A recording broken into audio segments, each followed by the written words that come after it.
yung mga kasama ko, lalabsan doon. Iniwanan ako. Ayun, iniwanan ako ng mga anak ko, nandun na sila sa malayo. Hindi na makita. Kaya ako nandito, ayun sila.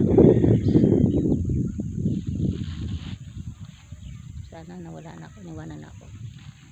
Yun lang mga lalabs. Thank you for watching. Don't forget, follow and share my small videos.